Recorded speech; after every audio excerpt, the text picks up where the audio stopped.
All right, so we got a pretty major update here on one of the very many Trump investigations. This one is specifically centering around his basically tax fraud in the state of New York. So we had this major announcement that was made by New York Attorney General Letitia James, and I just wanted to read through this thread to give some of the basic details surrounding this and what this is going to involve. But first off, just off the bat, obviously we still do have all of those other various investigations. We have the January 6th investigation that is ongoing, the one from my home state here in Georgia that is ongoing about the phone call that he made and asking for 11,000 votes. We still obviously have the investigation into the classified documents that he took to Mar-a-Lago, and that's not even, barely scratching the surface in terms of the multiple different angles that Trump is currently criminally and civilly liable for a bunch of different crimes that he definitely did commit.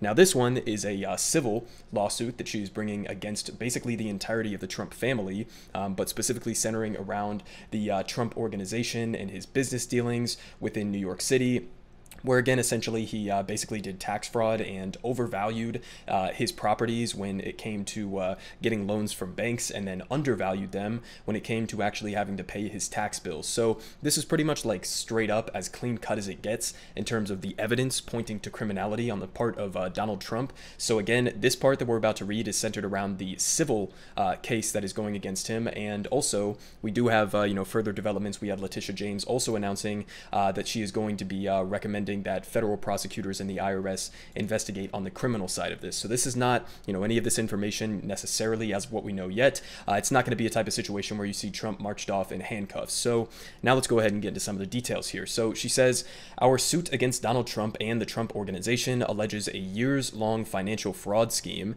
Here's how Trump generated false and misleading values on his annual financial statements, which were then used to pay lower taxes, guarantee loans, and get better insurance rates. So some of these things that he did, and this is not even going to get into the entirety of it, there was like dozens and dozens of different various instances. This man, Donald Trump, was like straight up lying across the board on virtually every single property that he owned. But some of these are just like laughable, the extent to which he was engaging in tax fraud. And I guess basically just thought he was never going to get, it was never going to catch up to him, and he was never going to get charged with it. But now we get a little bit of information on the details of some of this. She says, using objectively false numbers to calculate property values. For example, Trump's apartment in Trump Tower is 10,996 square feet, yet he said that it was 30,000 square feet to value it at $327 million. A New York City apartment has never sold for that much. So again, it's like you're not even doing tax fraud in a good way. I mean, you're not even like doing it in a believable way, a remotely believable way, right? You're saying that your property is 3 times the actual amount of square footage, and then on top of that, valuing it at something at a price point where that has never ever happened in the entire history of the city of New York. So again, it's like the laziest tax fraud you could possibly imagine. Okay, they got another example here, saying that he ignored legal restrictions on properties. For example, at Trump Park Avenue, he valued 12 rent-stabilized units at market rate, inflating the value by 65 times. Okay, so again, he's not even doing it like, 1.5 times greater than the value than it actually is, or like 3 times the value. No, 65 times the value of these properties here. And she says, at Mar-a-Lago, he ignored development restrictions to claim that the property was worth $739 million. How much was it actually worth? $75 million. So again, an example here where just his Mar-a-Lago residence alone, he had the value inflated by lying about, the specifics surrounding the development that would have been capable or doable on the Mar-a-Lago property, and did it by a factor of 10. Okay, so again, completely fucking ridiculous here. She continues, saying that he was using schemes to increase the values of his golf clubs. One such scheme was to add an inflated 15 to 30% Trump brand premium, but then claim that a brand premium was not included on his financial statements. Another one, claiming that he had cash available to him that he did not. For several years, Trump reported money in a partnership as liquid cash. In truth, he was a minority owner with no control over the money. So just basically claiming that he had capital or he had cash on him that was somebody else's, that wasn't even his money to be playing around with. She says that he also was using fraudulent values to inflate net worth and gain benefits, saying that Trump's annual financial statements included fraudulent values and were used for his own financial gain. For example, he saved about $150 million by receiving favorable interest rates based on the statements.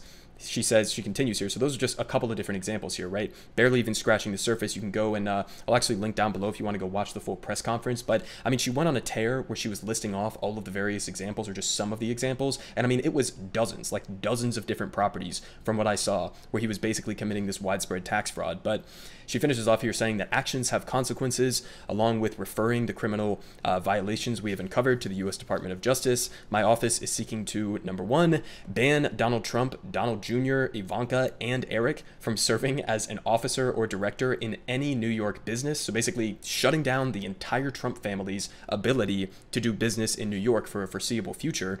She says, ban Trump and the Trump Organization from acquiring real estate in New York for at least 5 years. Number three, force Trump to pay $250 million in profits that he made from this fraud. You might look at the situation and say, well, Donald Trump, he's a billionaire. He can obviously easily pay this off. I don't know about that. I mean, we're talking about a guy who is like notorious for not paying off a lot of his debts and not paying people back that work for him. So, whether or not he actually has the financial ability or the cash on him to be able to pay off $250 million. I mean, if anything, I would guess he's maybe being generous, worth like a couple of $1 billion. But obviously, given the evidence that we have here that he was basically lying about all of his various properties, wouldn't be surprised at all if his overall net worth that he has been claiming is also completely fraudulent. But $250 million that he is going to owe in profits that he made from this fraud. Number four here, I guess, install a monitor to oversee the Trump Organization's financial dealings for at least 10 years. And finishing off here saying that they're going to bar Trump and the Trump Organization from applying for loans from any financial institution chartered in New York for at least 5 years. So if he wants to get any more loans from some of these banks, I don't know where the fuck he's actually going to go. I mean, maybe there's some banks that would still be giving Donald Trump loans, but I don't think that most of these major banks are going to be willing to do business with somebody who has repeatedly lied to other various banks in New York City about the value of his properties in order to get more favorable loans from them. But she finishes off here saying that as Attorney General of New York, I made a promise to ensure the rule of law applies equally to everyone. I think that's still in question, to say the least, but even a former president of the United States, no one is above the law. So, I mean, keep in mind, this New York Attorney General, Letitia James, she was the person who successfully took down the Cuomo family. So, going after high-level politicians and powerful people, definitely not something that is,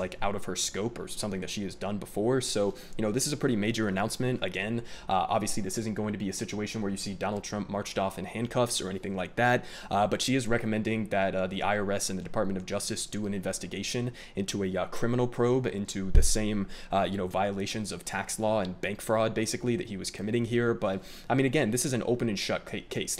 You have Donald Trump and his, various lackeys in the media who are going around and, in response to this saying, oh, this is a witch hunt. It's, a political persecution from the radical left New York Attorney General. It's complete bullshit. Okay. All of this is up and down the easiest open and shut case that you could possibly ask for. Okay. He made claims on his financial, statements when he was paying his taxes to undervalue his properties. And then he was making claims to the banks and other financial institutions to overvalue his properties so that he could get more favorable loans. I mean, it's right there. It's just basically a mathematical equation at this point. So, hopefully he does end up having to pay the full amount that he owes. And, the shit is starting to pile up against Donald Trump. I mean, obviously, we still have the, the meme that constantly goes viral in situations like this, where it's oh, I'd like to see old Donnie wriggle his way out of this one, and then he effortlessly wiggles his way out of everything, and, this brand that he has put forward is being Teflon Don. But I do think that this is, categorically different, and that a lot of these other various investigations are really starting to catch up to him. So,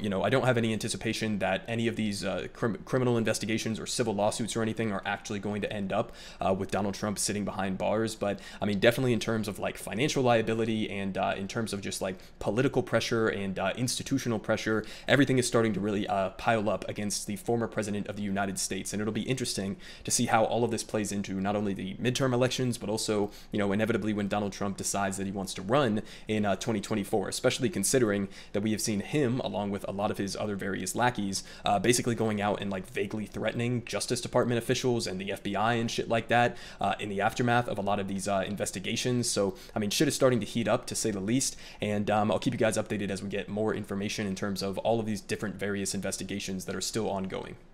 Everyone is saying good politic guy has the best politics. Believe me, no one does it like him.